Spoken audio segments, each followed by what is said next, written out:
The bell rings and Cora and I speed walk to room 2C. Our teacher, Miss Flippo, has put our names on our desk and above the little open lotus on the wall. Cora's desk isn't near mine. She sits down and talks to the girls sitting around her. My desk is near the front, just where I like it. I take my seat and look at the stack of shiny new books in front of me. Lucy Goosey's in room 2C.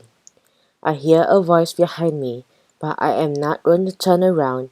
I already know who it is. Stuart Swinefest was in my class in first grade, and now he's in my class again. How can I be so unlucky? Lucy Goosey's in room 2C, he calls again, and all the boys around him snicker. Miss Flippo claps her hands, wants to get our attention. Welcome, room 2C. When she tells us the first day of school stuff, like that we need a bathroom pass to use the facilities. Now because we are second grade and second graders are not like first graders. Miss Flippo says our bladders are more mature. We go over the classroom rules. Room 2C has a lot of rules, and none of them start with no. You have to think about them backwards to figure out what you are not supposed to do. Use appropriate voice means no yelling. Raising your hands means you have something to say. Really means no shouting out answers. And always do your homework means no cheating. I think Stuart Swinefest is going to have a hard time with his backward rule thing. Next, Miss Flippo take us on a classroom tour, except she is the one doing the touring. Classroom rules. Always do your best. Use kind words and actions. Use an appropriate voice. Raise your hand if you have something to say. Listen to each other. Always do your own work. Clean up after you are finished. Take care of our classroom. Keep your hands to yourself. Share and take turns. Try new things. Have fun. She walks around the room and we just turn around in our seats and follow along with our eyes. She walks to the book nook, the math corner and meeting place. It was taught such a time in first grade.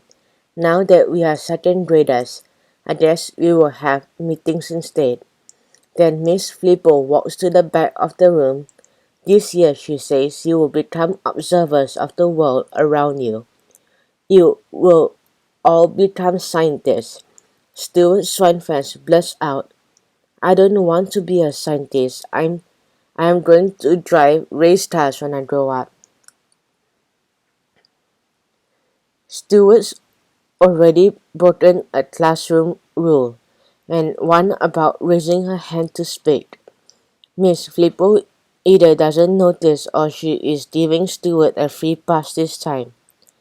Ah, says Miss Flippo, there is a great deal of science in racing. You will love learning about engines and motions. Stuart frowns. I cannot tell if he doesn't believe Miss Flippo or if he just doesn't like to be wrong. Miss Flippo stands in front of a black table with 4 stools and a sink with a curvy faucet. This is our science lab, she says. Whoa, there was no science lab in first grade. I sit up taller to see better. When you come to the science lab, you need a lab coat. She points to 4 white lab coats hanging on the wall.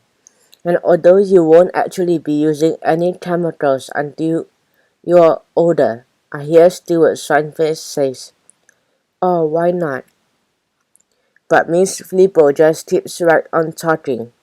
You must wear protective eyewear if you're using anything that could get into your eyes.